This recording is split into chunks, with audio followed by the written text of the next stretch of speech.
For sure. I have a question. I've never asked this before. Who here has a male figure in your life, could be your dad or someone else, that you truly respect, like you absolutely, truly trust and respect?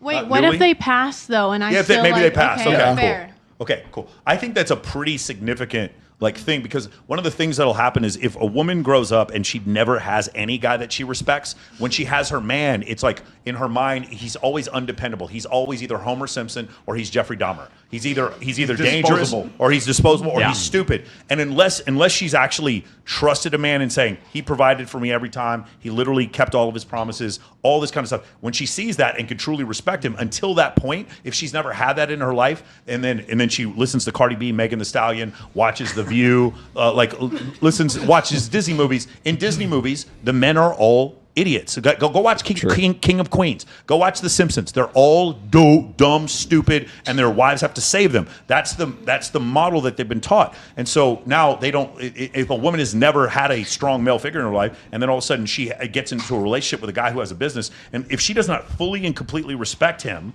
and put her emotions aside whenever he's with a client, he's got to work late, etc. If she can't do that because she's never had a male figure to do that, then she's going to explode with emotion. But she thinks she's justified because of how she feels, and then and then later on, it's like, I don't know why these guys don't like me. There's no good guys out here. These men are all toxic, and it's like, no, that's not the issue. So, but what if the guy doesn't know how to communicate his feelings? Because having an absent father figure in your life causes you to look in and know what your feelings are, and know that this person being absent, you don't feel the void. And a lot of men in this day and age will rather fill the void rather than to respectfully sit in the muck, the respectful, the shit.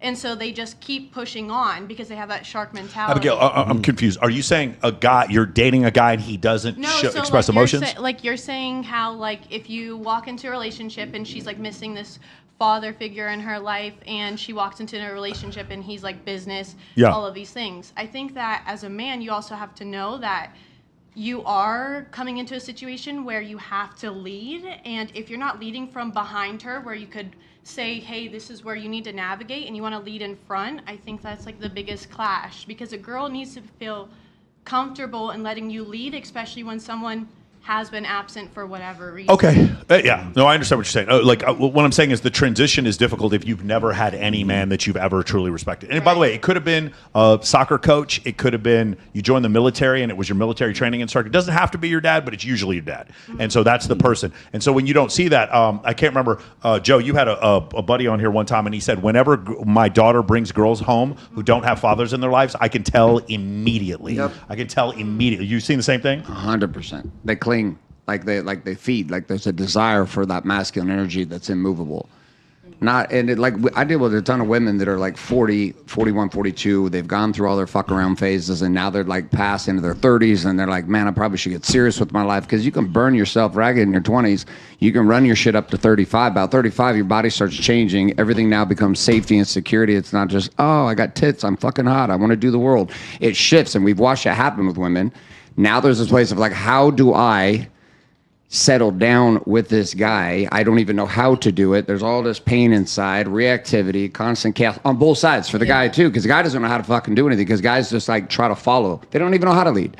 Most dudes don't even know how to lead. So what you're talking about, they don't even know how to do it. Young or old, they don't know how. They're not even taught. Just imagine if let's just say the bottom third of men have no idea when it comes to women, and that's about accurate. The numbers are somewhere in the 20 percentile, haven't had sex in the last year, but even the ones that have, they just don't know what they're doing. Let's say one of those guys, he's dating you, and he's so happy that you're dating him that he doesn't know anything else but to let you lead. Does that make sense? And you become progressively more unattracted to him because he's so up your ass and he's so obsessed with you because he has no options with women. And you're just giving a good guy a chance, and you don't know the difference. But what if he has options with women, and you know what you both bring to the table, and he just doesn't respect you? I feel like... And you should move on. Just move on, but at the end of the day, as a woman, I'm not going to just leave my partner. I really feel like we could grow, and if I feel like I can nourish you in that department, just like you could nourish me to become a leader and not lead with my emotions all the time, I feel like there's a healthy balance. Debrief with me behind closed doors. Once work comes in in our home, that's when it comes a problem. But if we could both I'm not gonna lie, my previous relationship, if I can't talk shit with you one-on-one about work, banter with you, it will never work. What I recommend for everyone is have a meme chat with your wife and send horrible, offensive memes to one another and push the boundaries. Push the boundaries. See how far you go with it. You got any videos you want to start with? I was going to say, if you can't fuck around with her, then what's the point? For sure. Right? I mean, It's all down to communication. Is she funny though? Like, is she funny? I mean, most girls aren't really funny, you know, just being real. I think there's a lack of emotional intelligence. Go ahead, Wes. I think there's a lack of emotional intelligence and communication barriers that most people are very not self-aware. Sure. And there's a lot of issues in relationships because if you're not self-aware and these people aren't willing to actually work on the issues, you can address the issues as much as you want, but if they're not willing to take accountability for their own actions and work on, like, whether it's therapy, couples therapy, or just acknowledging Well, Wes, why do you think it is that we're not we're not socially calibrated anymore? Why do you think that is?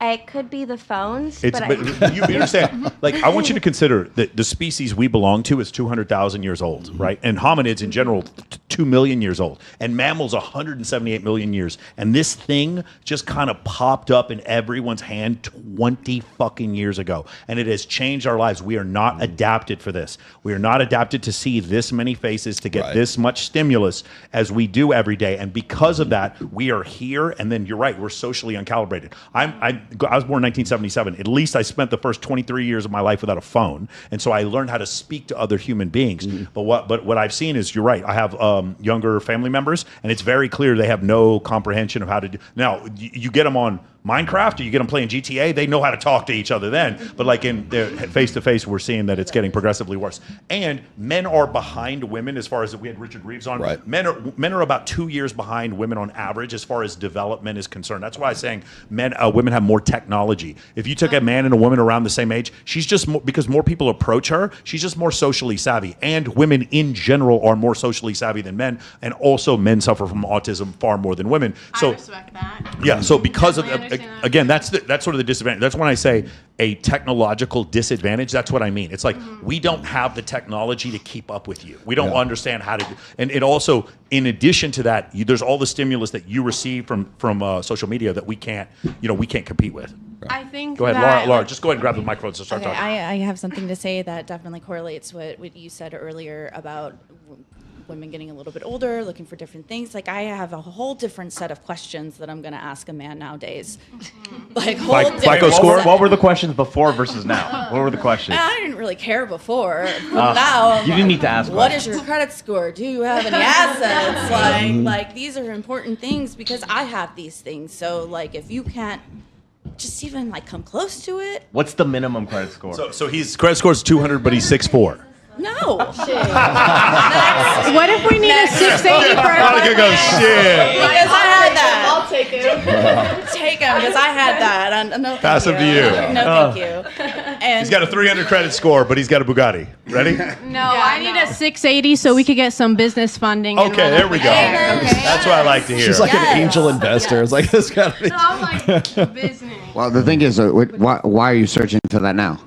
because I've accomplished these things. So why haven't you? Yeah, exactly. And you're moving into the stage where safety and security is more important than being seen. Yep. Exactly. That's the challenge though for most guys because they get into a Well, I still relationship like for to be being. seen. Let's not like Oh, not get it twisted. You're being but- seen I right get it. now by I 60,000 get it. dudes. I get it. All over the internet. I get it. It's not that you don't want to be seen. This kicks in. We've watched this happen with all the girls we talked to. Like, it kicks in about 35.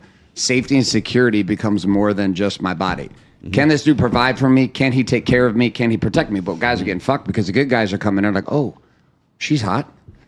Oh, I can take Where care are of they you. at? But then, Yeah. See, now you're But then interested. she doesn't respect those guys. then she doesn't Exactly. respect That's that exactly guy. right. Yeah. Yeah, Then because she doesn't respect him and then cheats on him. And then I deal with all those guys too because she's like, oh, take care of me. But I don't, I really just hooked up with you to take care of you. Take care of me. I don't know. That's not what I'm asking for. Well, I maybe, take But you care want- of do you maybe want I, him to but take maybe care I of you? want to take care of the girl that Then I'm with. let's go. So, but like You? there's a girl I'm friends with right now, and I have like this huge crush on her, but I'm not ever going to say anything to her because she has a boyfriend, and I know her boyfriend, and her boyfriend doesn't do shit for her, like nothing, absolutely nothing. She's sitting there writing messages like, "Somebody help me," you know, like with all this stuff, and I'm like, "Are you okay?" And I want to say something, but I can't because this dude is a clown, and like he doesn't understand, like he's not doing even like basic shit. I totally understand what you're saying. I want to make this analogy, so to kind of help you guys, this is kind of a key analogy for this show. There are 3 genders. Ready? There are the high status men, and women are chasing after high status men. And then there's women, and then below women, and women are chasing after high status men. And then there's low status men, and low status men are chasing after women. High status men are not chasing after anything except money.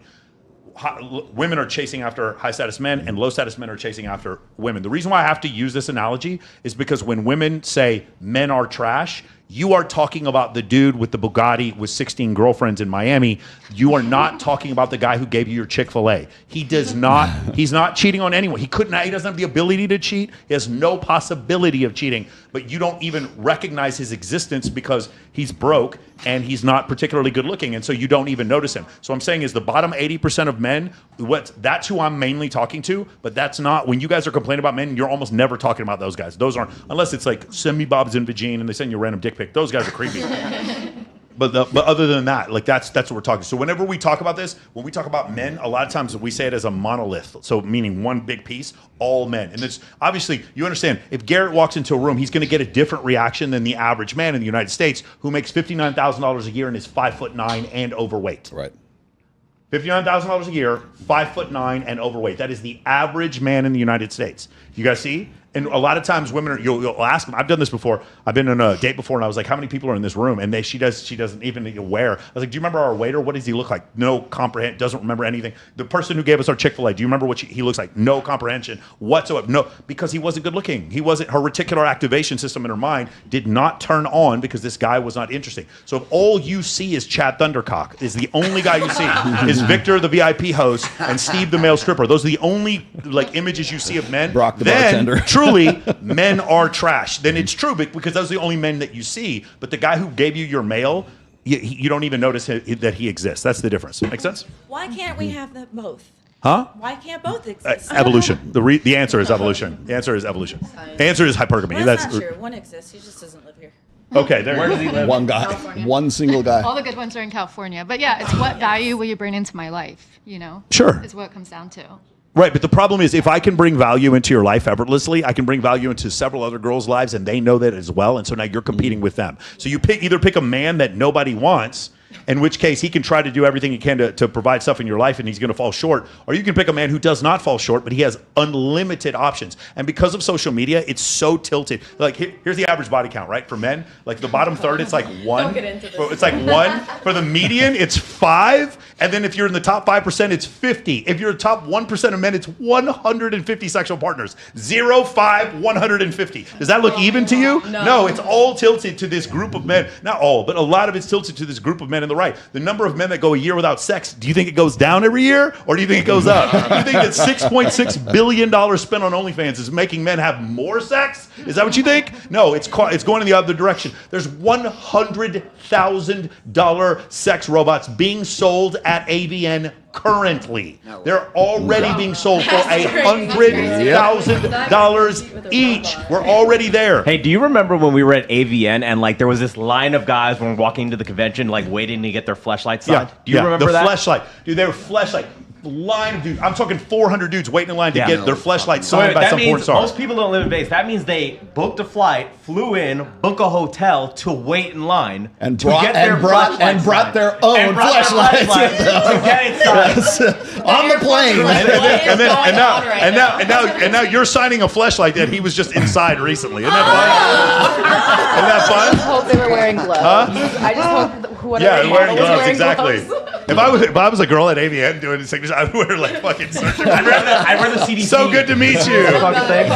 So good to meet you. Have a fucking mask on. Like, so good to meet you.